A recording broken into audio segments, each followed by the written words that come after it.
Hello everyone, I'm MR.NightCrime, and I'm here to help you today. To discuss the world's crime news, and I know you use this video to fall asleep. So before that, like the video and subscribe to the channel. Also, where are you from, and what time are you watching it? Now, make yourself comfortable and relax. Souza. Rafael Souza was a name well known in Sao Paulo's high society. A shrewd businessman with deep connections in politics, he was untouchable until he wasn't. On the evening of July 14th, he left his luxurious penthouse in Vila Olympia and was never seen again. His black Range Rover was found abandoned near the favelas of Paraisópolis, its doors wide open, the engine still running. Inside, his wallet, watch, and phone remained untouched. Detectives scoured surveillance footage. The last images of Rafael showed him stopping at a red light. A shadowy figure approached the vehicle. Moments later, the SUV sped away, turning down an unlit alley. Days passed, then weeks. The media buzzed with theories, rival business interests, political assassination, cartel involvement. But no ransom demand ever came. Then a breakthrough. A fisherman in the Teat River discovered a severed hand tangled in his net. DNA confirmed it belonged to Rafael Souza. But where was the rest of him? And who wanted him dead? The mystery had just begun. Ana Mendes was the kind of journalist who never backed down. She had spent years exposing corruption in Brazil's political and corporate elite, earning her both admiration and enemies. Her latest investigation was rumored to be her most dangerous yet, one that tied powerful figures to illegal gold mining in the Amazon. But before she could publish, she disappeared. On August 3rd, Anna's neighbors in Rio de Janeiro reported hearing a commotion in her apartment. When police arrived, they found the door unlocked, the inside ransacked. Her laptop was missing, but her phone lay on the floor, screen cracked. The last message she had typed but never sent read, "They know. I have to leave." The authorities initially brushed it off as a robbery gone wrong, but her colleagues knew better. Days before, Anna had confided in a friend that she was being followed. Dark SUVs with tinted windows lurked outside her home. Anonymous threats filled her inbox. Then came a chilling discovery. A week later, a jogger in Parque Nacional de Tijuca stumbled upon something half buried in the mud, a severed foot. The forensic report confirmed it belonged to Anna. The rest of her body was nowhere to be found. The news sent shockwaves through Brazil. Protests erupted, demanding justice. But those who looked too closely into her disappearance found themselves in danger. A cameraman who had worked with Anna received a warning. "Forget her, or you'll be next." Still, some refused to let the story die. An anonymous hacker leaked a series of emails from Anna's account, revealing her final investigation notes. She had uncovered a network of businessmen, politicians, and even law enforcement officials profiting from illegal deforestation and human trafficking in the Amazon. The deeper the truth was buried, the more dangerous it became to seek it. But someone out there knew what had really happened to Ana Mendes, and they were willing to kill to keep it a secret. Marcos Oliveira had spent the last decade as a fixer for some of Brazil's most dangerous figures. If a problem needed to disappear, be it a journalist, a politician, or a rival, Marcos was the one to call. He operated in the shadows, careful never to leave a trace. But even men like him eventually run out of luck. On the night of September 12th, Marcos was drinking at a private club in Brasilia, celebrating what should have been another successful job. His latest assignment had been particularly lucrative, eliminating an unnamed target in Rio de Janeiro. He had followed his orders, disposed of the body, and sent proof of the kill. His payment, a suitcase filled with cash, sat beside him as he drank his whiskey. But what Marcos didn't know was that his employers had decided he was a liability. Security footage from that night would later show him leaving the club alone, slightly unsteady, walking toward his black BMW. As he unlocked the door, a figure stepped from the shadows. The footage cut off there, but Marcos's car never left the parking lot. His body was discovered the next morning, dumped on the outskirts of the city, in a field where stray dogs picked at garbage. His hands were bound behind his back, his head wrapped in duct tape. A single bullet hole in the back of his skull told investigators everything they needed to know. This was an execution. The forensic team found no fingerprints, no DNA, no witnesses willing to speak. But one detail stood out. In Marcos's mouth, someone had stuffed a crumpled newspaper article. When they unfolded it, they found it was an old report written by Ana Mendes, the journalist who had vanished a month earlier. The article detailed the rise of organized crime in Brazil and its connections to high-ranking officials. This was no ordinary hit. Someone wanted to send a message. Word of Marcos's death spread fast in criminal circles, and panic followed. Men who had once trusted each other started looking over their shoulders. His execution wasn't just a warning, it was a declaration of war. Whoever had killed Marcos knew about the secret network operating in Brazil, and they were systematically taking out those involved.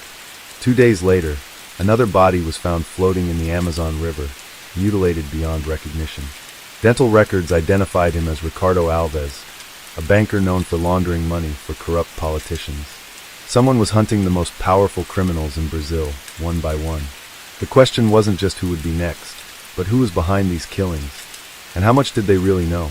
Vicente Rocha was a name whispered in fear across Brazil's underworld. A kingmaker, a puppeteer, a man who pulled the strings from behind mahogany desks and smoke-filled rooms. From the favelas of Rio to the high-rises of Sao Paulo, he controlled everything: drug routes, political campaigns, law enforcement. Nothing happened in Brazil without his approval, and for 2 decades, no one dared challenge him. But power breeds enemies, and in the months following the disappearances of Rafael Souza, Ana Mendes, and the execution of Marcos Oliveira, Vicente knew that someone was coming for him. The problem was, he didn't know who. He doubled his security, replaced his drivers with men who had been with him since the beginning, and ordered routine sweeps of his office for listening devices. His paranoia grew by the day.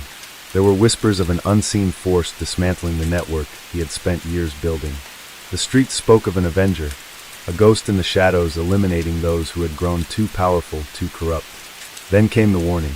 A small, unmarked envelope arrived at his estate in Morumbi, Sao Paulo, hand-delivered by a courier who vanished moments later. Inside was a single photograph. Vicente's own face stared back at him, but the picture was old, taken nearly 15 years ago at a private meeting with men who were no longer alive. Some had been assassinated, some had disappeared, and others had been betrayed by their own allies. The meaning was clear: you're next. For the first time in his life, Vicente felt fear. He called an emergency meeting with his closest men, summoning them to a secluded villa in the mountains of Minas Gerais.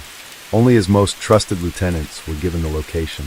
No phones were allowed, no electronic devices, nothing that could be traced. He had to find out who was betraying him before it was too late. The meeting lasted for hours, each man swearing loyalty, each one pointing fingers at possible traitors. But before any conclusions could be reached, the power in the villa cut out. A moment of silence. Then, the distant sound of a helicopter. Panic spread like wildfire. Guns were drawn, orders were shouted. Vicente ran for the hidden bunker beneath the estate, but he never made it. The first explosion hit the front gates, sending shrapnel flying. The second tore through the main hall. Chaos erupted as masked gunmen stormed the compound, moving with precision, eliminating everyone in their path. By the time the attack ended, Vicente Rocha was gone. His body was never found. Some claimed he had been taken alive, dragged into the jungle by his unknown enemies. Others believed he had been incinerated in the fire that consumed the villa. The attack sent shockwaves across the criminal world. The untouchable king had fallen. But the real question remained: who had orchestrated it? Days later, a video surfaced on the dark web. A grainy recording, barely a minute long. It showed Vicente, bound to a chair, blood dripping from his temple. A voice distorted by a modulator spoke a single sentence: "The powerful will answer for their sins." The hunt wasn't over. It was just beginning. The fall of Vicente Rocha shattered the criminal hierarchy in Brazil. Without his iron grip, his empire crumbled into chaos. Drug routes were hijacked, politicians lost their protectors, and the police, many of whom had been on Vicente's payroll, scrambled to find new allegiances. The old world order was dead, and in its place, a silent war erupted. At the heart of it all was Luciano Barreto, a former intelligence officer turned mercenary. He had worked in the shadows for years, orchestrating disappearances, suppressing whistleblowers, and ensuring that men like Vicente Rocha remained untouchable. But Luciano was different. He had no loyalty, no ideology. He worked for power, and now he saw a chance to claim it for himself.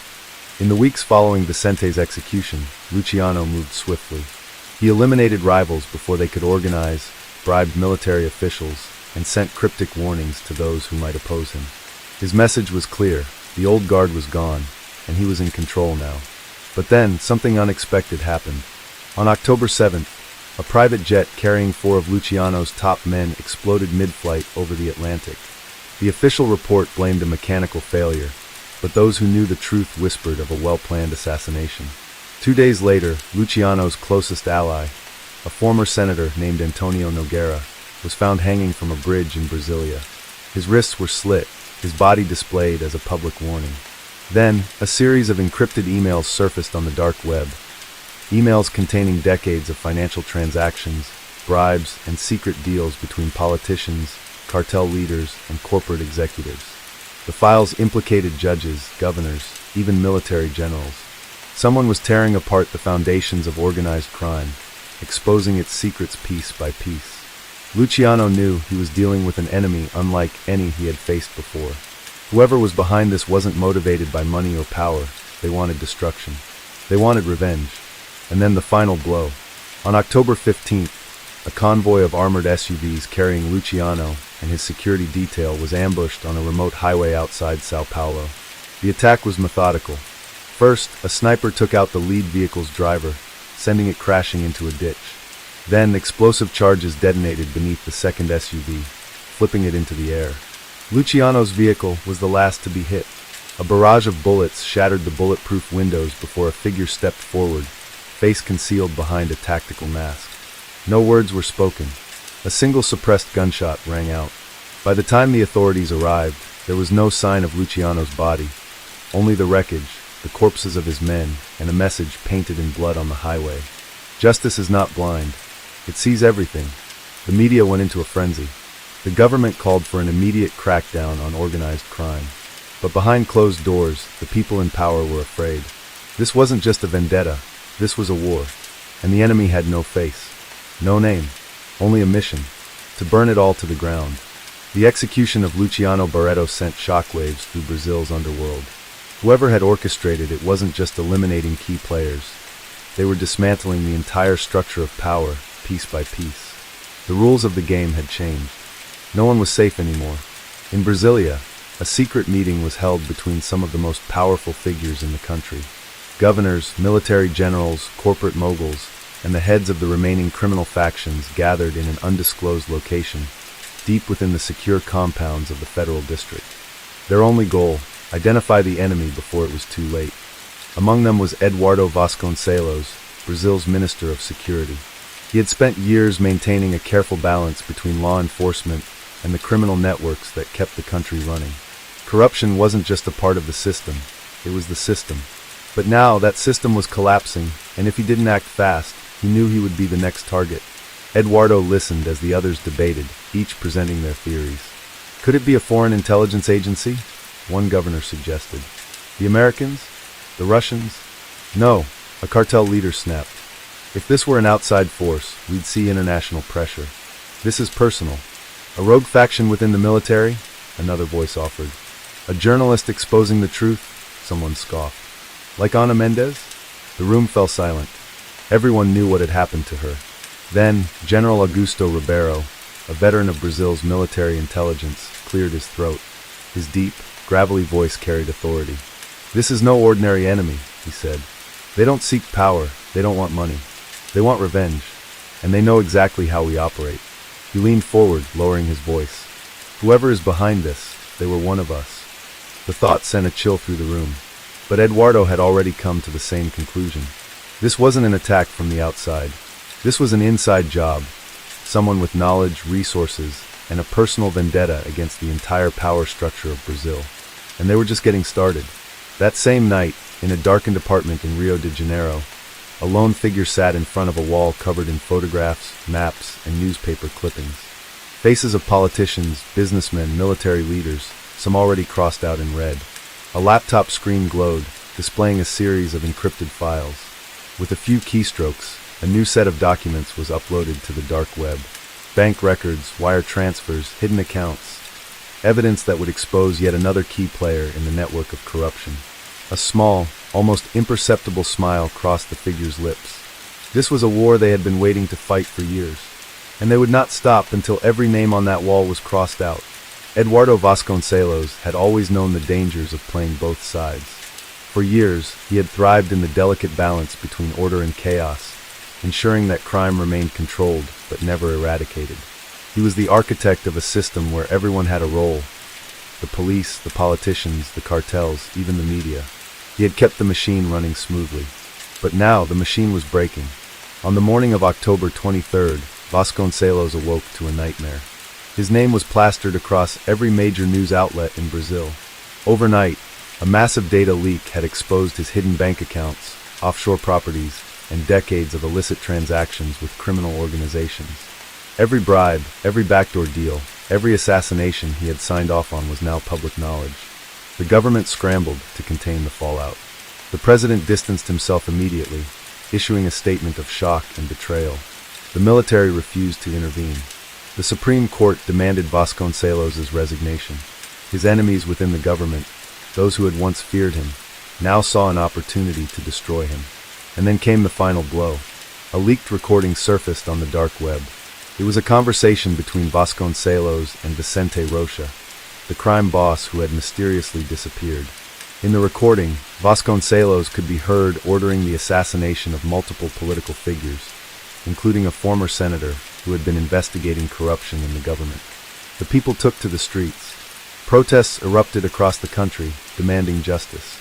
Some wanted Vasconcelos imprisoned. Others wanted him dead. He barricaded himself inside his luxury mansion in Brasilia, surrounded by a private security force. He knew better than to trust the police now. They had already turned against him. But as the sun set, he received a call that changed everything. A voice, distorted and cold, whispered into his ear, "You're out of time." A chill ran down his spine. He had spent his career dealing with criminals, assassins, and politicians who would sell their own families for power. But this was different. This was personal. That night, at precisely 2:47 a.m., an explosion ripped through his mansion. Fire engulfed the estate, reducing everything to ash. When firefighters arrived, they found no trace of Vasconcelos' body. Only a charred desk, a melted phone, and a single message spray-painted onto the front gates. "The corrupt will burn." The official report called it a gas leak, but those who understood the game knew better. The ghost in the shadows had struck again, and the war was far from over. The assassination of Eduardo Vasconcelos sent a chilling message. No one was untouchable. The streets of Brazil buzzed with speculation. Was this the work of a rogue military unit? A vigilante with a vendetta? Or was it something bigger, something more organized? One thing was certain. Someone was tearing apart the foundations of power in Brazil, and they were doing it with ruthless precision. But for every move, there was a counter-move. Deep inside a heavily fortified compound in the state of Mato Grosso, a man named Joaquim Santana watched the destruction unfold with growing unease. A former intelligence officer and the most feared fixer in Brazil, Joaquim had worked behind the scenes for decades, covering tracks, erasing threats, and ensuring that men like Vasconcelos, Vicente Rocha, and Luciano Barreto remained in power. Now they were all dead. Joaquim had never been a man ruled by fear, but he was no fool. He knew that whoever was behind these assassinations wasn't just killing criminals. They were dismantling an empire. And that meant only one thing. His name was next on the list. Unlike his fallen associates, Joaquim refused to wait for death to come knocking. He activated every asset he had left: spies within the police, informants in the favelas, hackers buried deep in the dark web. He needed to find his hunter before they found him. It didn't take long for his network to deliver something useful. A name: Daniela Moura, a former investigative journalist. Disappeared 5 years ago after exposing a network of human trafficking linked to high-ranking government officials. Officially, she had been declared dead, murdered in a random robbery gone wrong. But now, whispers suggested she was still alive. Joaquim knew better than to believe in coincidences. If Daniela was the one pulling the strings, she had survived the very machine he had helped build. That made her dangerous, more dangerous than he had imagined. On the night of October 30th, a convoy of 3 black SUVs tore through the streets of Sao Paulo. Inside the lead vehicle, Joaquim sat in silence, deep in thought. His men had tracked Daniela's location to a safe house in an abandoned industrial district. They would hit fast. No mistakes. But as they approached the target, something felt off. The streets were too quiet. No homeless people, no wandering addicts, just silence. Then the first explosion hit. The SUV at the back of the convoy vanished in a fireball, its wreckage sent tumbling across the pavement. Gunfire erupted from the rooftops, precise and deadly. The second SUV veered off the road, its tires shredded by spiked traps. Joaquim's driver tried to reverse, but it was too late. A lone figure stepped into the street, silhouetted against the flames. A woman. Before Joaquim could react, a single shot shattered the windshield. Blood sprayed across the dashboard as the driver slumped forward dead. Joaquim reached for his gun, but the passenger door was ripped open, and a gloved hand pressed a silencer to his temple.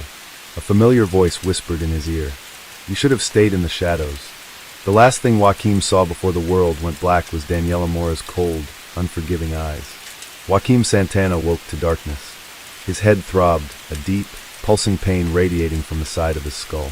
His hands were bound behind his back, the rough texture of rope biting into his wrists. The air was damp, carrying the scent of rust, oil, and something else, blood. He tried to move, but his body ached, bruises blooming across his ribs where he had been beaten. The last thing he remembered was the ambush, the explosion, the woman stepping out of the fire. Daniela Mora, the woman he had ordered dead 5 years ago. And yet, she was here, alive, hunting him. A single, flickering light bulb cast long shadows across the room. He was in an old warehouse, metal beams rusting overhead. The sound of water dripping echoed in the distance. Then footsteps. Slow, deliberate. Daniela emerged from the darkness, her eyes sharp, filled with something colder than hatred, purpose. She was thinner than he remembered, her cheekbones more pronounced, her once glossy black hair now cropped short. The years had changed her, hardened her. But Joaquim knew killers when he saw them. And Daniela? She had become something far worse than a killer. She had become justice. She dropped a thick folder onto the table in front of him. Photographs spilled out, images of corrupt politicians, cartel bosses, judges, generals. Some were already dead, their faces slashed with red ink. Others, still alive, were circled. A hit list. Joaquim's breath slowed as he took in the sight. She wasn't just killing them. She was erasing them. Their money was being siphoned from offshore accounts. Their homes were being burned to the ground. Their allies were turning on them, afraid they would be next. Daniela wasn't just assassinating men. She was demolishing the entire foundation of organized crime in Brazil. And now, he was next. "You don't have to do this," Joaquim rasped, his voice hoarse. Daniela didn't answer. Instead, she pulled out another file and tossed it onto the table. This one was different. It wasn't about politicians or criminals. It was about her, the old Daniela Mora, the journalist, the woman who had once believed that exposing the truth would be enough. 5 years ago, she had uncovered one of the largest human trafficking operations in Latin America. It had reached deep into the highest levels of government. She had been weeks away from publishing her findings. Then one night, everything had been taken from her. She had been kidnapped, dragged from her apartment in the dead of night, tortured, left for dead in a ditch outside Rio de Janeiro. Joaquim had signed the order himself, but she had survived, and for 5 years she had planned her revenge. "You made me a ghost," Daniela finally spoke, her voice even, controlled. "Now, I'm returning the favor." She pulled out a pistol, the suppressor gleaming under the flickering light. Joaquim forced a smirk, despite the pain. "You think killing me will change anything?" Daniela tilted her head. "Killing you is just another step. The real change is already happening." Joaquim's smirk faded. He could feel it now, the panic spreading through the network he had once controlled. Fear gripping the men who had always considered themselves untouchable. Daniela wasn't working alone. She had allies. Hackers exposing financial records. Whistleblowers leaking information. Even rogue operatives within the police and military who were tired of the corruption. She had built an army from the forgotten, the victims, the ones left to rot. And Joaquim was just another piece in the puzzle. A faint, bitter laugh escaped his lips. "You're not the first to try and burn it all down, Daniela. You won't be the last. Power always finds a way to rebuild itself." She considered his words for a moment. Then, with a quiet, almost resigned sigh, she raised the pistol. A single, muffled shot echoed through the warehouse. Joaquim Santana, the man who had spent his life cleaning up the messes of the powerful, slumped forward. His name was the latest to be crossed off the list. And outside, in the streets of Sao Paulo, the war raged on. The death of Joaquim Santana sent a ripple through the underworld. For years, he had been the silent hand that kept Brazil's criminal empire from imploding, controlling the flow of information, erasing loose ends, and ensuring that power remained where it belonged. Now that balance was gone. The first cracks appeared within 48 hours. Cartels turned on each other, their fragile alliances shattered. Politicians scrambled to erase any trace of their involvement with Joaquin, ordering assassinations on former allies before their names could be leaked. Even the military, always careful to keep their dealings in the shadows, began purging officers with connections to the syndicate. And through it all, Daniela Mora watched. From a safe house deep within the favelas of Rio de Janeiro, she monitored the chaos. News reports screamed of riots, of government buildings set ablaze, of cartel strongholds turning into war zones. The machine was eating itself alive, but she knew better than to celebrate, because someone somewhere was still holding the strings. She had spent years uncovering the faces of corruption, but what she had learned along the way was more terrifying than any name on her list. True power doesn't have a face. Sao Paulo midnight. A sleek black sedan pulled up outside a luxury penthouse.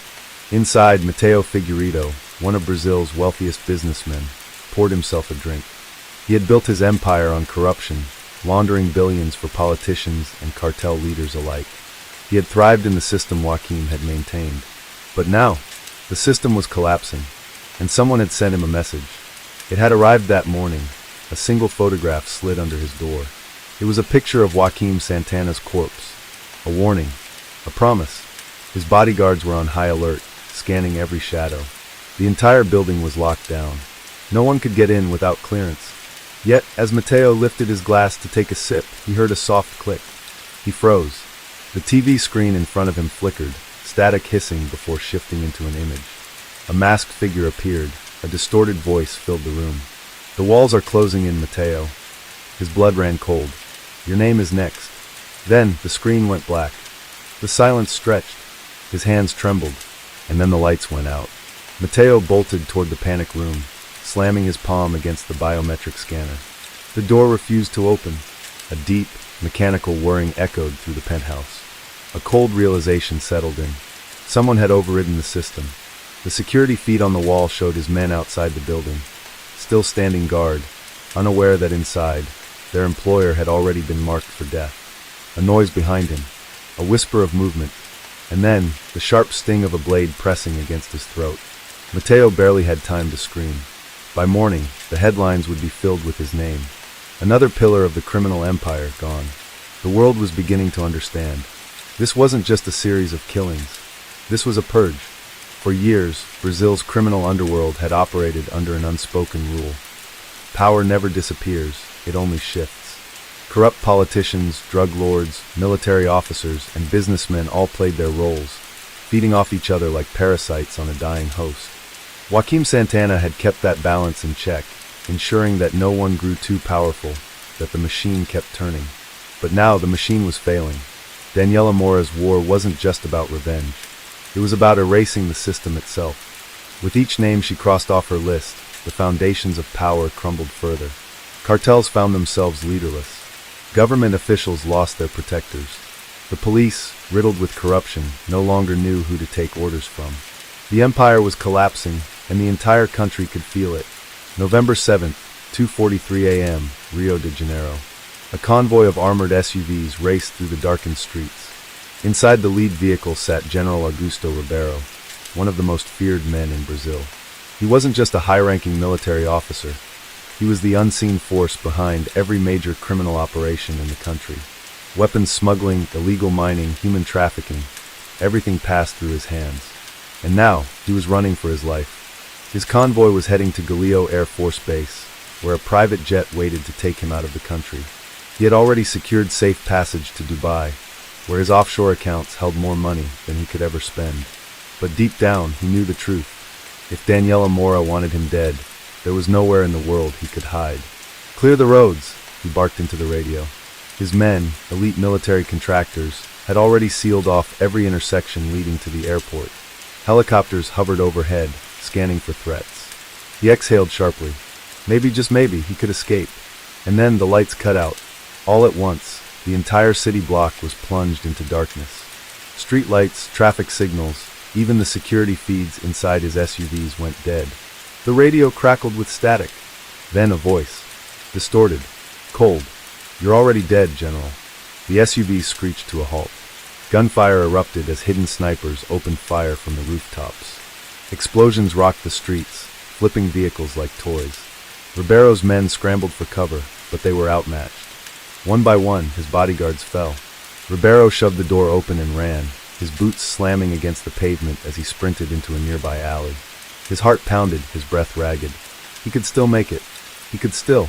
A blade slashed across his leg. He collapsed, screaming in agony as he clutched his bleeding thigh. A shadow loomed over him. Daniela Mora stepped into the dim moonlight, her face expressionless. Her dark clothing was splattered with blood, not hers. She knelt beside him, pressing the barrel of a silenced pistol against his temple. "Wait," Ribeiro gasped, his voice trembling. "We can make a deal." Daniela tilted her head. "No." A single shot echoed into the night. The last of Brazil's untouchables had fallen. The morning after, by dawn, the country was in chaos. 3 of the most powerful men in Brazil, Santana, Figueiredo, and now Ribeiro, were dead. The news spread like wildfire, igniting riots across Sao Paulo, Brasilia, and Rio de Janeiro. The military declared a state of emergency. The government scrambled to regain control. But the people, they were cheering. For the first time in decades, they saw a glimmer of hope. A single message began circulating across social media, posted from an anonymous account. For simple words, "The revolution has begun." Daniela Mora had become more than a name. She had become a symbol, and the war was far from over. The air in Rio de Janeiro was thick with tension. Streets once ruled by cartel enforcers and corrupt police now belonged to the people. The deaths of Joaquim Santana, Mateo Figueiredo, and General Ribeiro had sent a shockwave through the country. The foundation of Brazil's criminal empire had been shattered. But power, like a virus, never dies, it only mutates. In the absence of leadership, a power vacuum had emerged. The remnants of the cartel sought to reclaim their dominance. Political figures scrambled to distance themselves from the fallen regime, and rogue military factions prepared for war. And in the heart of it all, Daniela Mora watched from the shadows. The war was far from over. November 10th, 3:15 a.m., somewhere in Sao Paulo. A blacked-out van rumbled through an abandoned industrial district. Inside, Daniela sat across from Lucas Moreira, a former investigative journalist turned underground revolutionary. Lucas had once been like her, a seeker of truth, exposing corruption with nothing but a pen and a platform. But after his family was murdered for publishing evidence of government ties to drug cartels, he had disappeared. Now he was part of something bigger. "The people are ready," Lucas said, sliding a tablet across the table. The screen displayed live footage of mass protests erupting across Brazil. Rio, Brasilia, Salvador, Recife, hundreds of thousands of people marching, chanting, demanding change. "This isn't just about the men you've taken down," he continued. "You started something, Daniela. The system is crumbling." Daniela remained silent, studying the images. She had spent 5 years hunting the men who had destroyed her life. 5 years moving in the shadows, learning their secrets, dismantling their power. Now the people had risen, but so had their enemies. November 10th, 4:42 a.m., a hidden bunker, Brasilia. Deep underground, inside a highly classified military bunker, the remaining members of Brazil's shadow government gathered. They were known only as Os Intocavious, the Untouchables. These were the men who had always pulled the strings. The ones who had built the very system Daniela sought to destroy. Seated at the head of the long, dimly lit table was Senator Álvaro Vasquez, the de facto ruler of Brazil's deep state. A man whose name never appeared in newspapers, whose face never graced television screens. And yet, he had more power than any president, general, or cartel boss combined. "She's gone too far," Vasquez said, his voice calm, controlled. "The people believe in her now. We cannot allow this to continue." Across from him, Colonel Duarte, a former intelligence officer, leaned forward. "Give me the order, and I'll make her disappear." Vasquez shook his head. "No. Killing her would turn her into a martyr. We need to erase her. Turn her into a villain. Make the people fear her." He tapped his fingers against the table, eyes cold. "Unleash Apercao Espectro." A hush fell over the room. Apercao Espectro, Operation Ghost, was a black ops unit specializing in psychological warfare, cyber infiltration, and targeted assassinations. Their mission? To eliminate Daniela Mora, not just physically, but ideologically. To turn her legend into a lie. November 11th, 2 a.m., a warehouse safe house, Rio de Janeiro. Daniela sat in the dark, watching the news on a flickering screen. Breaking news. Daniela Mora linked to foreign terrorist cells. She narrowed her eyes. Another headline followed. Anonymous sources confirm Mora's involvement in political assassinations. Fabricated documents, fake witnesses, manipulated footage, all designed to destroy her credibility. Lucas rushed in, breathless. "They're coming for you. Hard." Daniela exhaled slowly. She had expected retaliation, but not this quickly. The system was fighting back. The revolution she had ignited was now under siege. She had one chance to strike before they silenced her forever. She grabbed a USB drive from the table, its contents holding everything: proof of government collusion, financial records, blackmail files. The truth. She turned to Lucas. "Get this to the world." Lucas hesitated. "And you?" Daniela pulled on her tactical vest, checking the magazine in her pistol. "I have unfinished business." November 12th, 1:30 a.m., the Palace of Justice, Brasilia. The heart of the Brazilian government wasn't the presidential palace. It was here, a towering structure of marble and steel, where the most powerful men in the country made their deals in the shadows. Daniela had infiltrated high-security compounds before, but this time was different. This time, she wasn't just here to kill. She was here to expose them all. The first guard never saw her coming. A suppressed shot to the throat. She moved through the corridors like a phantom, avoiding cameras, slipping past patrols. Vasquez's private office was on the top floor. As she ascended, the weight of everything pressed down on her. This was the endgame. She reached the final door. Beyond it, the architect of Brazil's corruption waited. With a steady breath, she kicked it open. Vasquez looked up from his desk, completely unsurprised. He smiled. "I've been expecting you, Daniela." And then, the alarms blared. It was a trap. The blaring alarms echoed through the Palace of Justice, their deafening wail bouncing off the marble walls. Daniela Mora's grip tightened around her pistol as she took a step forward. Her eyes locked onto Senator Álvaro Vasquez, the man she had spent years hunting. He sat behind a massive oak desk, fingers steepled together, his face an unreadable mask of calm. He was not a man who feared death, and that made him dangerous. "I've been expecting you," he repeated, his voice steady, unshaken. Daniela's instincts screamed at her. Something was wrong. Her mind raced, calculating every possible exit, every potential ambush point. But before she could react, the doors slammed shut behind her. Metal shutters sealed the windows. And then, gas. A hissing sound filled the room as invisible fumes poured from the ceiling vents. Daniela immediately pulled her scarf over her mouth and nose, backing away, her eyes scanning the room for an escape. Vasquez's lips curled into a smirk. "You thought you could simply walk in here and take me?" His voice was smooth, almost amused. "No, Ms. Mora. I decide how this ends." Daniela's vision blurred for a split second. The gas was fast-acting, military grade. If she didn't escape now, she wouldn't escape at all. She pulled a flashbang grenade from her belt, yanking the pin and throwing it at the floor. A deafening bang erupted, followed by a blinding white light. Vasquez's expression flickered with surprise, but only for a moment. Daniela used the distraction to move. She lunged toward the far side of the room, slamming her shoulder against a hidden maintenance panel she had spotted earlier. The metal creaked, then gave way, revealing a narrow service shaft behind it. She didn't hesitate. With one last glance at Vasquez, she dived inside.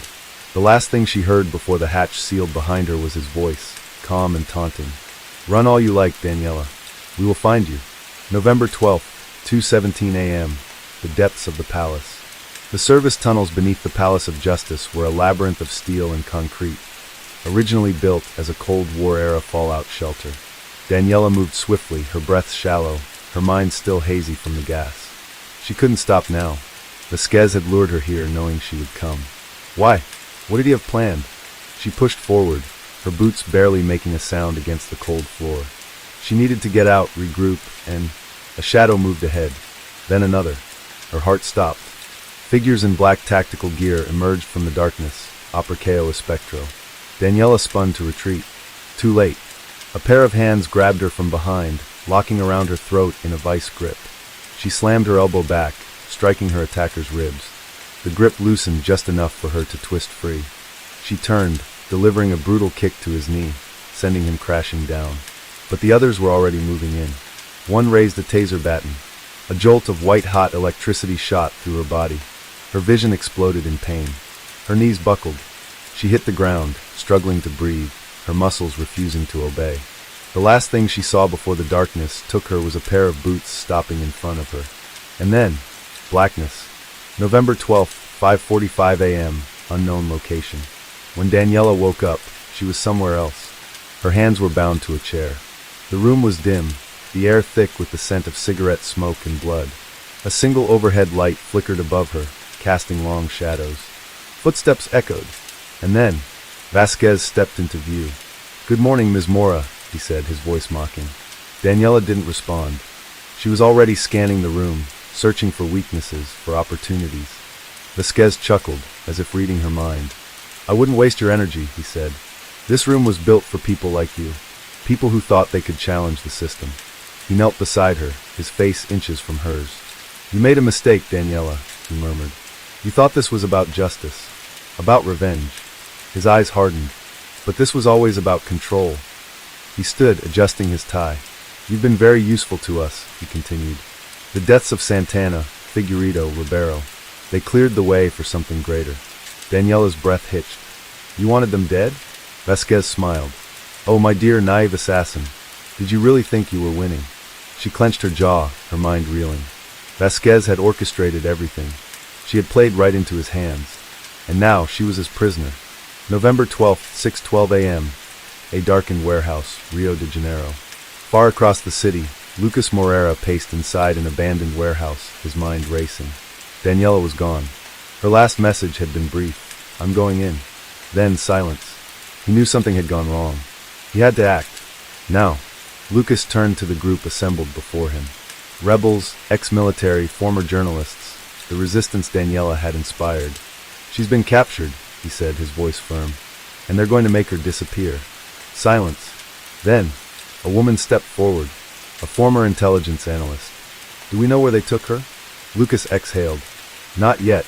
Another man, a combat veteran, cracked his knuckles. "Then we better start looking." The resistance was ready. The government thought they had won. But they had just declared war. And the battle for Brazil's future was only just beginning. Daniela Mora sat in the cold, dimly lit interrogation room, her hands bound to the steel chair. Blood dripped from her lip, pooling onto the floor. The echoes of distant screams reverberated through the walls. She wasn't the only prisoner here. Across from her, Senator Alvaro Vasquez sat with unsettling composure, fingers tapping against the wooden desk between them. The glow of a flickering bulb overhead cast deep shadows across his face. "You've been a thorn in my side for far too long," Vasquez muttered. "But now it ends." Daniela didn't respond. She was studying him, searching for a weakness, an opening. He leaned forward, his voice smooth, practiced. "You think you're a hero, that you can tear down a system older than your own bloodline." A faint smirk tugged at the corner of Daniela's bruised lips. "If you were winning," she finally said, her voice hoarse, "you wouldn't still be talking." Vasquez's expression darkened. He gestured toward the far end of the room. A metal door slid open, and two men in black tactical uniforms stepped inside. Apercao Espectro. They weren't just assassins. They were psychological dismantlers. Experts in breaking people, not just physically, but mentally. One of them, a towering man with a scar across his cheek, set down a small black case on the desk. He unlatched it with slow, deliberate precision. Inside, surgical tools, electrodes, syringes filled with unknown substances. Torture. Vasquez stood, adjusting his suit. "I'll leave you in their hands," he said, turning toward the door. "By the time they're done, you'll be begging to tell me everything." As the door shut behind him, Daniela exhaled slowly. She had survived worse. But this time, she wasn't sure if she would make it out alive. November 12th, 7:45 a.m. A safe house in Rio de Janeiro. Lucas Moreira hunched over a laptop, scanning through encrypted messages from his underground network. He hadn't slept in over 24 hours. Daniela was missing, and the government was already spreading misinformation. TV reports labeled her as a terrorist leader, the orchestrator of violent attacks against Brazilian officials. Social media was flooded with fabricated evidence, deepfake videos, and fake witnesses. They weren't just trying to kill her. They were trying to erase her legacy. Lucas clenched his fists. He wouldn't let that happen. Behind him, a small resistance force was assembling, former soldiers, investigative journalists, underground hackers. A woman named Isabella Duarte, a cyber intelligence specialist, stepped forward. "We found something," she said, sliding a USB drive onto the table. Lucas plugged it into the laptop. A map appeared on the screen, displaying a classified military facility outside Brasilia, a facility that didn't officially exist. His stomach dropped. That's where they were keeping her. He turned to the group. We move now. November 12th, 9:30 a.m., the black site. The cold sting of electric shocks jolted through Daniela's body. Her muscles convulsed, her breathing ragged. The man with the scar, Agent Torres, crouched beside her, holding the electrode wires. Just talk, he murmured. Make this easy on yourself. Daniela spat blood onto the floor. She would never break. Torres sighed, shaking his head. You rebels are all the same, so obsessed with your righteous cause. He pulled out a syringe. Let's see if this changes your mind. The door suddenly exploded inward. A deafening boom shook the room as smoke filled the air. Gunfire erupted in the corridor outside. Daniela immediately recognized the voice shouting orders. Lucas. She forced her head up, vision swimming as a figure stormed through the doorway. Lucas and his team moved fast, silencing guards with precise shots. Torres barely had time to react before a bullet ripped through his skull, sending him crashing to the floor. Lucas rushed to Daniela, cutting her restraints. We're getting you out of here. She nodded weakly, pushing herself to her feet. No time for weakness now. As they exited the room, alarms blared across the facility. Reinforcements were coming. Daniela grabbed the fallen guard's pistol and steadied herself. They would have to fight their way out, and she was more than ready. November 12th, 9:42 a.m., the black site, Brasilia outskirts. The air reeked of blood and gunpowder. The hallways of the classified military facility were in chaos. Alarms blaring, guards shouting orders, bullets ricocheting off the steel walls. Lucas Moreira and his team had breached the facility, but now they had to get out. Daniela Mora staggered forward, still weak from the hours of torture, but she refused to slow down. They had to escape, and they had to destroy this place. Contact on the left, shouted Isabella Duarte, the cyber intelligence specialist, as she fired a burst from her modified assault rifle. A guard crumpled to the floor, his weapon clattering beside him. Daniela grabbed the fallen pistol, her fingers tightening around the cold steel. Her vision was still blurry, her body aching, but her mind was clear. She raised the gun. One shot. A clean headshot. Another enemy down. Lucas turned to her, his eyes scanning her bruised face. Can you keep moving? Daniela wiped the blood from her mouth. Try and stop me. Lucas smirked. That's what I was hoping you'd say. Another explosion rocked the facility, shaking the walls. The resistance had planted C4 charges across the compound. They had minutes before the entire place collapsed. But first, they had to reach the central server room. November 12th, 9:50 a.m., the data core. The server room was heavily secured, hidden behind layers of reinforced glass and biometric locks. Inside, rows of massive black servers held encrypted data, years of government secrets, black ops missions, and the identities of everyone Vasquez's regime had kidnapped, tortured, or assassinated. We need to copy everything, Isabella said as she hacked into the system. This isn't just about shutting them down. We have to expose them. Daniela leaned against the doorframe, catching her breath. Every part of her screamed in pain, but the fire in her chest burned brighter than ever. She wasn't broken. She wasn't done. How much time do you need? Lucas asked. Isabella typed furiously. 2 minutes. We don't have 2 minutes. Footsteps. Dozens of boots thundering down the hallway. Incoming, shouted one of their fighters. Lucas cursed. Hold them off. Daniela pushed herself off the wall, gritting her teeth as she grabbed an assault rifle from a dead guard. The first wave of enemies rounded the corner, black armored operatives from Apriceo Espectro. Daniela opened fire. The hallway erupted into a storm of bullets. Guards fell, their bodies slamming against the cold metal floor. One managed to fire off a burst of gunfire, grazing Daniela's arm. She bit back the pain and kept shooting. Almost done, Isabella yelled. Just a few more seconds. Lucas threw a grenade down the hall. Boom! The explosion tore through the corridor, sending debris flying. Isabella yanked the USB drive from the computer. Got it! Then let's go! Lucas shouted. They turned to leave, and the ceiling above them collapsed. November 12th, 9:57 a.m., the escape route. Dust and rubble rained down as part of the facility caved in. The resistance fighters shielded their faces as the ground shook violently. Daniela coughed, her lungs burning from the dust. Lucas grabbed her arm, pulling her up. Move! Now, they sprinted through the smoke-filled corridors, dodging falling debris and evading the last pockets of enemy forces. The C4 charges were detonating one by one, bringing the entire complex down. The exit tunnel was just ahead. Then a familiar voice rang out behind them. "You really think you've won?" Daniela froze. "Vasquez." She turned slowly, gun raised. There he stood, Senator Alvaro Vasquez. His expensive suit was stained with dust, but his expression was still calm, still calculating. Behind him, a dozen elite guards stood ready to fire. Vasquez smiled. "You can walk out of here, Daniela. Give me the drive, and I let you live." Lucas tensed. "Don't listen to him." Daniela stepped forward, her grip on the rifle tightening. "You think I'm afraid to die?" she asked, her voice ice cold. Vasquez tilted his head. "No, but I think you're afraid of losing." The facility rumbled as another explosion rocked the foundation. The ceiling above them cracked. Time was running out. "Last chance," Vasquez said, his voice low. "Give me the drive, and you walk away." Daniela took a deep breath. Then, she shot him. A single bullet tore through Vasquez's chest. He staggered back, shock flashing across his face. His guards opened fire. Lucas grabbed Daniela and pulled her into the tunnel as bullets shredded the walls behind them. Vasquez collapsed, blood pooling beneath him. The last thing Daniela saw before the tunnel doors sealed shut was his cold, unblinking eyes staring after her. And then, the entire facility collapsed. November 12th, 10:15 a.m., outside the ruins. The survivors stumbled out into the open air, coughing, bleeding, but alive.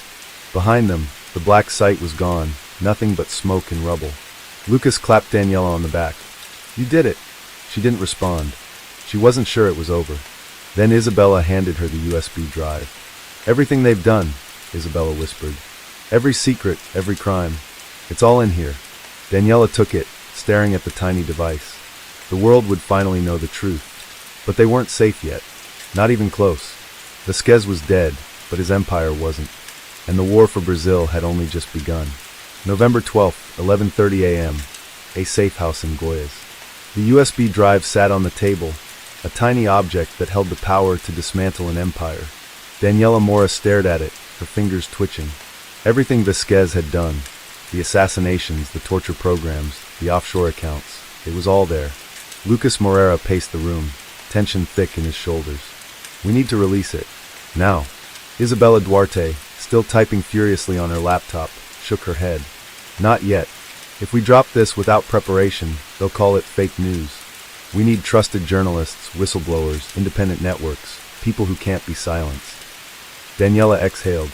She knew she was right, but they were running out of time. She turned to the hacker sitting in the corner.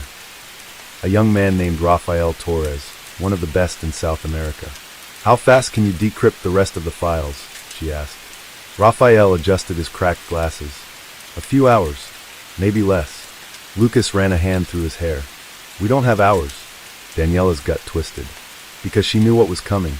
November 12th, 11:47 a.m., the other side. Inside a government bunker in Brasilia, a new power was rising. Colonel Elias Barreto stood before a wall of screens, watching the smoke rise from the ruins of the classified black site. Senator Alvaro Vasquez was dead, but his network wasn't. And now, someone had to clean up the mess. A masked figure appeared on one of the screens. His voice was cold, emotionless. "They have the data. If it gets out, we all burn." Barreto nodded once. "Understood. They're in Goiás. We traced the signal. Handle it." Barreto turned to his men, elite counterterrorism units, trained for one thing, eradication. "Find them," he ordered, "and kill everyone." The hunt had begun. November 12th, 1:10 p.m., the safe house. The first warning came in the form of a distant drone buzzing overhead. Daniela's head snapped up. "We need to move." But it was already too late. A rocket-propelled grenade tore through the safe house walls. Boom. The explosion sent Daniela crashing against the ground. Dust. Fire. Screams. Gunfire erupted outside. The enemy had arrived. Lucas dragged her to her feet. "We have to go now." Daniela coughed, shaking off the pain. She grabbed the USB drive and shoved it into her jacket. She turned to Rafael. "Did you send the files?" His face was pale. "Not all of them." "Damn it." Isabella pulled him up. "Forget the rest. We're running." Outside, black-clad soldiers swarmed the perimeter. moving with military precision. Daniela lifted her rifle. They wouldn't go down without a fight. Lucas tossed a grenade over the barricade. Boom. They sprinted for the back exit as bullets shattered the windows behind them. The safe house was burning. Everything was falling apart, and the only way out was through the fire. November 12th, 1:15 p.m., the burning safe house, Goya's. The safe house was a war zone. Bullets shredded the walls, flames roared through the wooden beams, and the air was thick with smoke. Daniela Mora sprinted toward the back exit. The USB drive clutched tight in her fist. Behind her, Lucas Morera and Isabella Duarte fired controlled bursts, keeping the Black Ops soldiers pinned.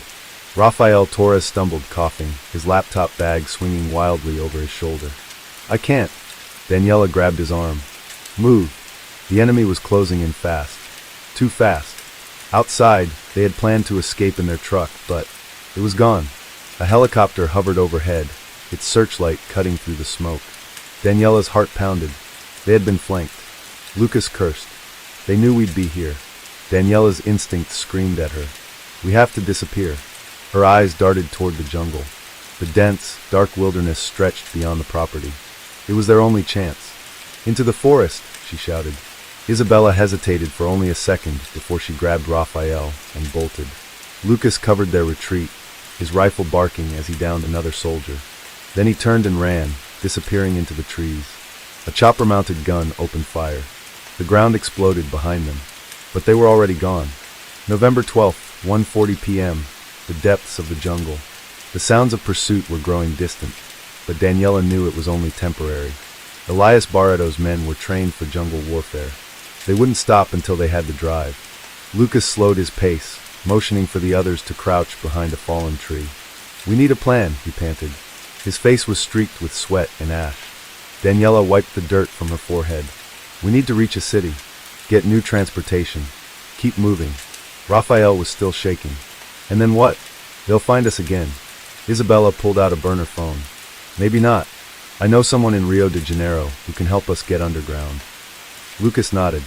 "Then Rio it is." Daniela's jaw tightened. The USB drive wasn't safe with them anymore. They had to get it into the right hands, fast. But first, they had to survive the night. Somewhere in the jungle, a radio crackled. The soldiers were still searching, and they weren't far behind. November 12th, 10:12 p.m., deep in the Goya's jungle. The jungle was alive. The night pulsed with the sounds of chirping insects, rustling leaves, and the occasional distant growl of a predator. But none of it compared to the real danger, the men hunting them. Daniela Mora gripped the USB drive tightly in her pocket, her fingers slick with sweat. She crouched low behind the twisted roots of an ancient tree, barely breathing. Beside her, Lucas Morera held his rifle at the ready, his eyes scanning the darkness. Somewhere out there, Elias Barreto's men were closing in. A branch snapped. Daniela's muscles tensed. She turned her head slightly, catching the outline of Isabella Duarte and Rafael Torres huddled under a thick canopy of leaves. Rafael was struggling to stay silent, still rattled from the attack on the safe house.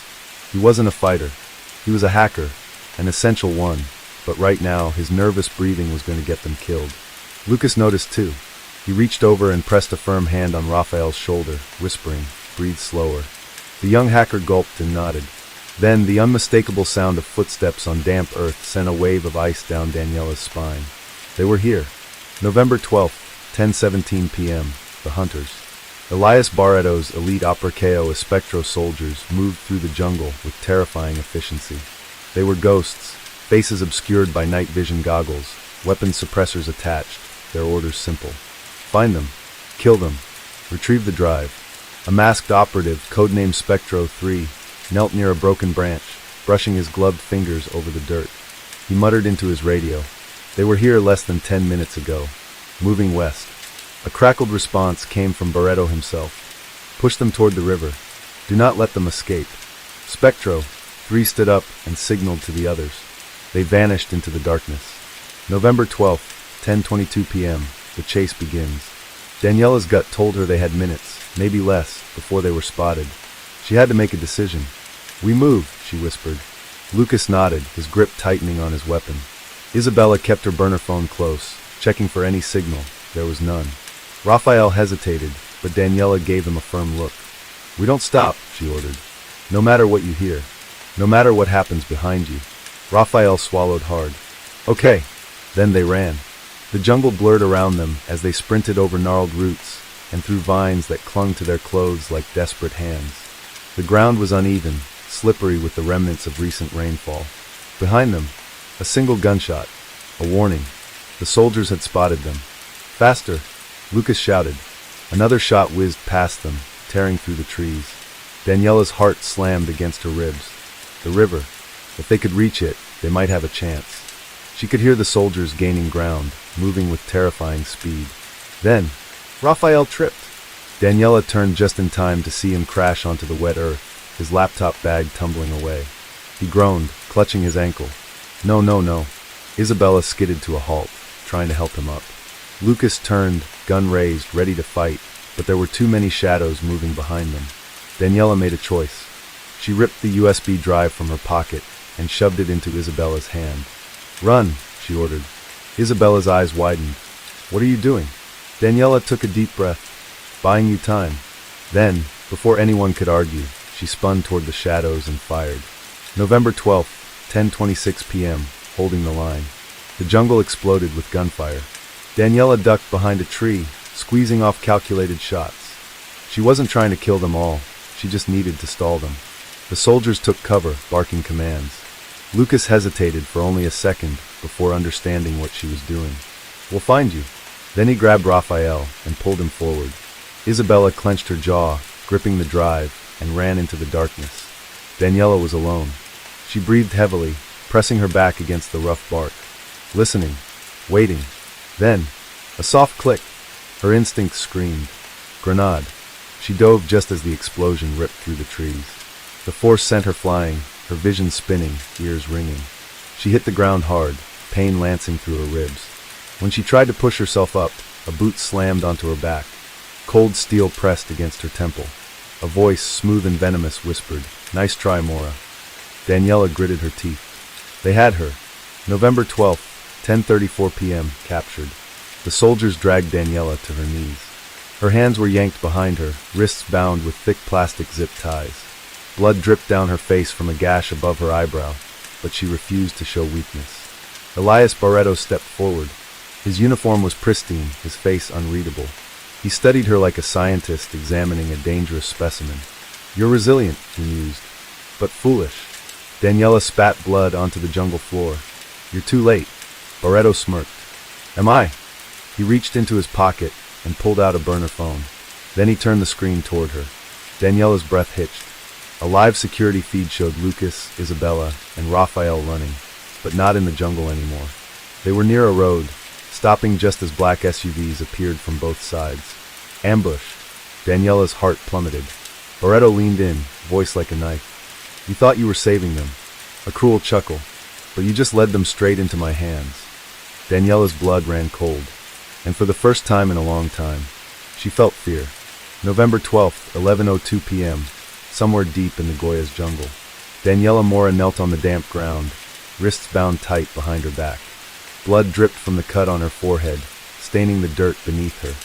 Around her, Elias Barreto's elite Apriceo Espectro soldiers stood in a tight perimeter, their rifles aimed with military precision. But she barely noticed them. Her gaze was locked on the burner phone screen in Barreto's hand. A live feed. Lucas, Isabella, and Raphael had made it to the edge of the jungle. But instead of safety, black SUVs had cut off their escape. More of Barreto's men poured out, weapons drawn. Daniela clenched her jaw, her heart hammering in her chest. Barreto crouched in front of her, his expression unreadable. "You fought well," he said, his voice calm. "But it's over." Daniela didn't respond. She was too busy calculating, looking for a crack, a weakness, because no matter how bad this looked, she wasn't done fighting. November 12th, 11:05 p.m., the roadblock outside the jungle. Lucas Moreira raised his hands slowly, his breathing controlled. Beside him, Isabella Duarte did the same, her fingers gripping the USB drive inside her jacket. Rafael Torres, shaking, swallowed hard as the black-clad operatives advanced. From the nearest SUV, a man stepped out. Not a soldier, a businessman, Mateus Braga, a high-ranking fixer for Alvaro Vasquez's former cartel operations. He adjusted his pristine cuffs, then offered them a practiced smile. "You've caused quite a mess," he said, voice laced with amusement. "But don't worry. This ends now." Lucas glanced at Isabella, just a flicker of a look. A signal. They still had one shot. Braga sighed, nodding to his men. "Take them." The soldiers moved in, and Lucas struck first. He grabbed the nearest rifle, yanking it down, using the soldier's own momentum against him. A gunshot rang out, missing its mark. In the chaos, Isabella bolted, pushing Raphael toward the tree line. But they weren't fast enough. A soldier tackled Lucas to the ground. Raphael tripped, landing hard. Isabella almost made it, until Braga's gun pressed against her temple. Everything froze. Isabella stood rigid, breath shaking. The USB drive burned in her pocket. Braga smiled. "Nice try." November 12th, 11:12 p.m., the jungle. Daniela listened closely as radio chatter crackled through the air. "They're secured," a voice reported. "Braga has them." Barreto smirked. "See? You lost." Daniela exhaled slowly. No, she had made a mistake, yes. But this wasn't the end. It was another opening. She glanced at the soldiers surrounding her, at their positioning, their weapons, their blind spots. Then she acted.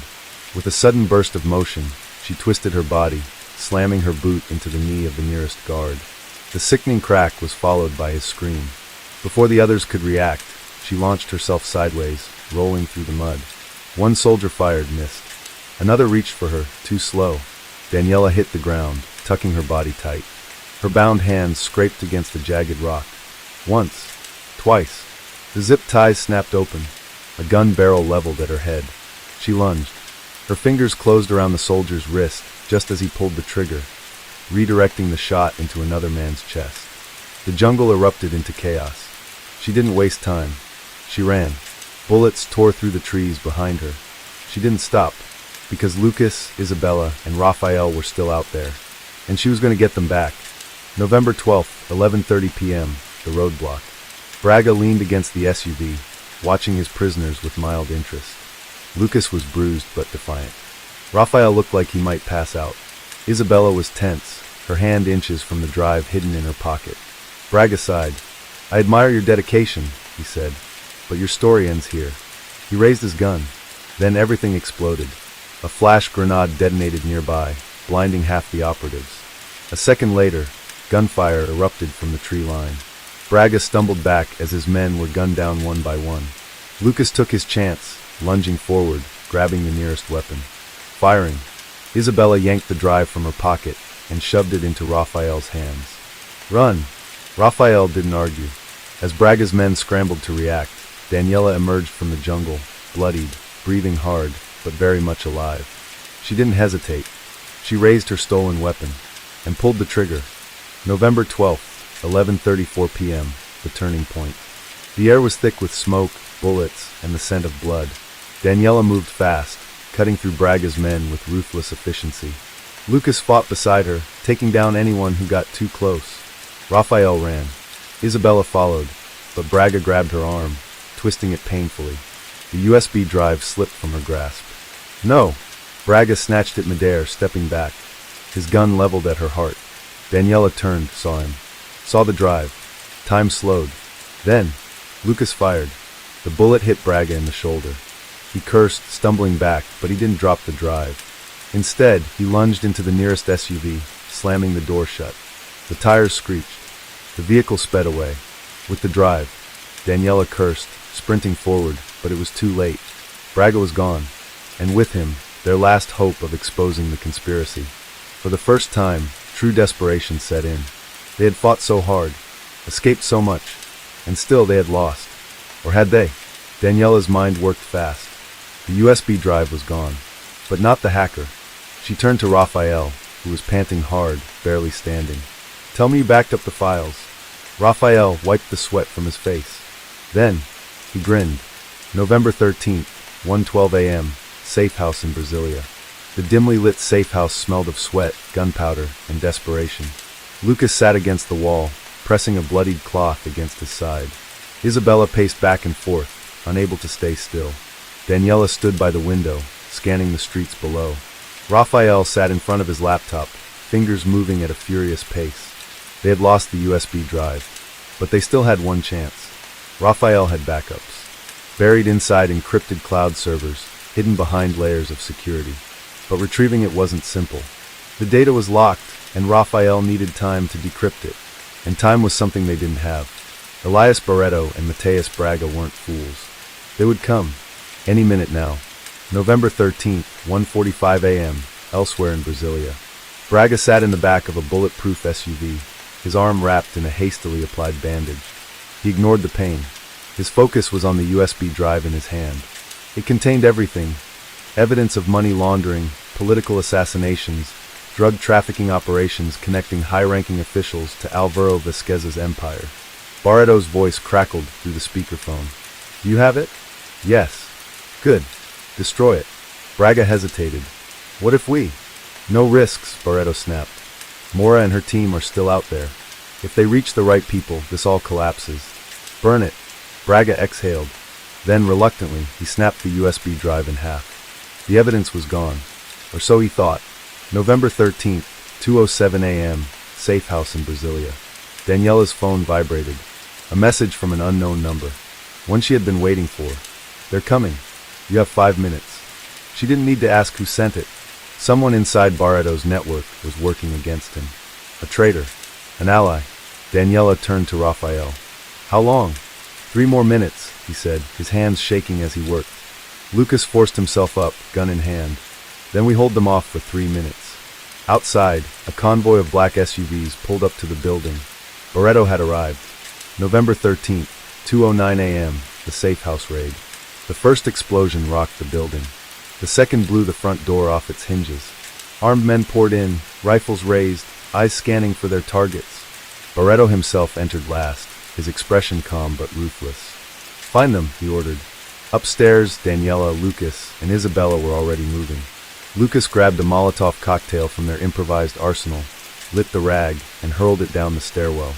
Flames erupted, forcing Barreto's men to scatter. But they weren't stopping.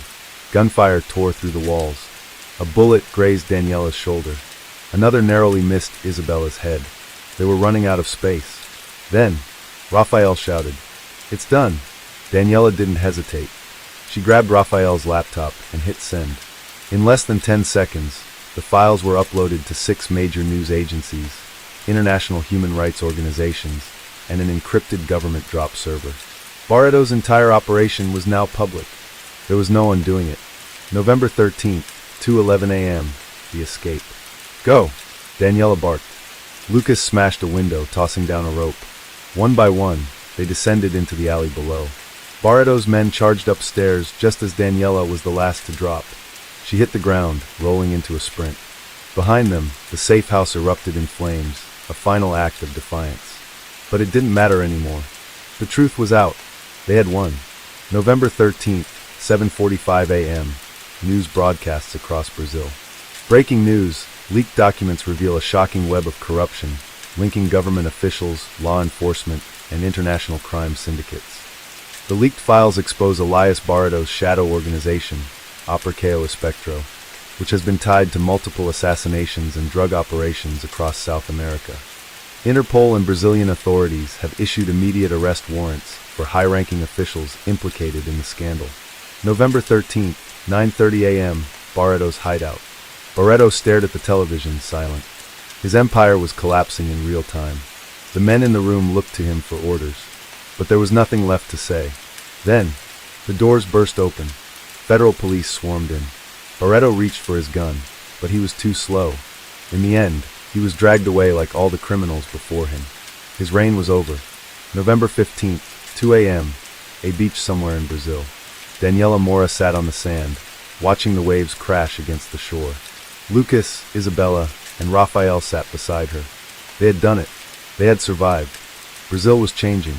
The system wasn't perfect, it never would be. But for once, the truth had won. Daniela exhaled, closing her eyes. Tomorrow, they would figure out what came next.